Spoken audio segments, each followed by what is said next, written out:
Hi, welcome to Theme Honey Lessons. Today I want to just talk a little bit about some very basic safety and security on your WordPress website.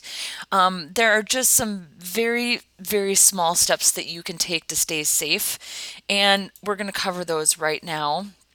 And again, these are just the very basics of keeping your site healthy. The first thing I want to stress is never use admin as your username or as any part of your password. I can't stress how important it is. In the old days, for many years when WordPress was out, they used admin as a default username for the main administrator, and that is the number one reason why WordPress websites got hacked, is because they had a really easy username and password. So please don't ever use admin. And you need unique usernames and complex passwords. So I think you could even get by with using almost anything but admin as a username as long as you have a great complex password. For example, a letter with a minimum of 15 to 20 characters, letters, numbers, uppercase and lowercase, and symbols. I can't stress how important this is. And if these passwords are designed to not be easily remembered. I mean, they can't be remembered. So if you need a password manager, I recommend something called LastPass, which will help you generate complex usernames and store your passwords. So this is a great tool if you need a way to manage complex usernames and passwords. I'm telling you, if you can just get past this part of your online life, you'll be so much safer. Complex usernames and passwords.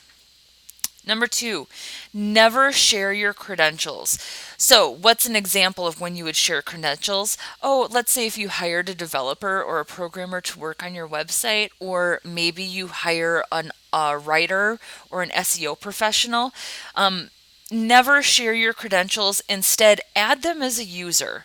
Just go ahead and give them the permission that they need to be a member of your site. Go to users, go to add new, give them their own username, email them a link so they can reset their password, and then you are never sharing your credentials. And then guess what? When those users are finished and they don't have a reason to be on your site, delete them. Remove them. They don't need to be there. Don't give anybody who might be upset, or maybe you got into a dispute with an SEO specialist, don't give them a reason to be able to log back into your site and do any damage.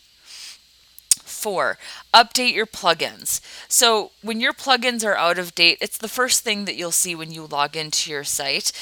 All of our plugins are up to date, but if you log in and you see that plugins are out of date, please don't let those go.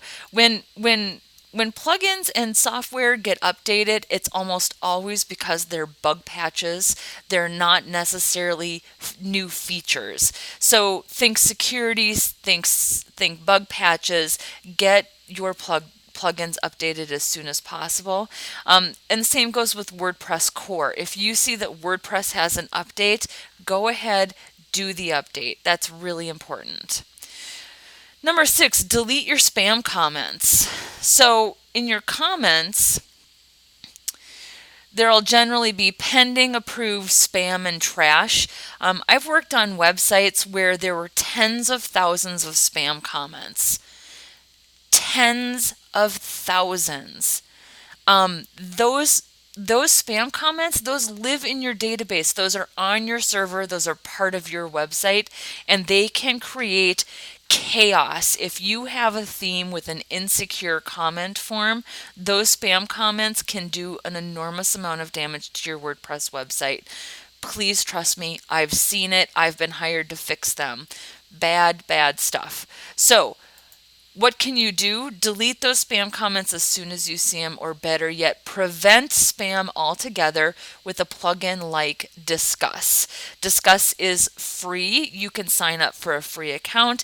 It's third-party commenting software, and what this does is it filters any comments that come in. They get filtered through their server, not yours. It's a great plugin. There you go. There's the URL for Disqus. So these are just the very, very basics of safety and security on your WordPress website. There are lots of things that can go wrong, but the majority of the time, websites can be compromised because they are vulnerable. Why are they vulnerable?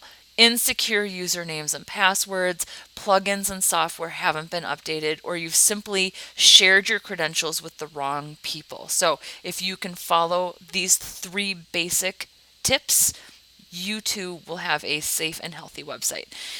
I hope this video helped. Let me know if you have any questions. I'm Angela at themehoney.com.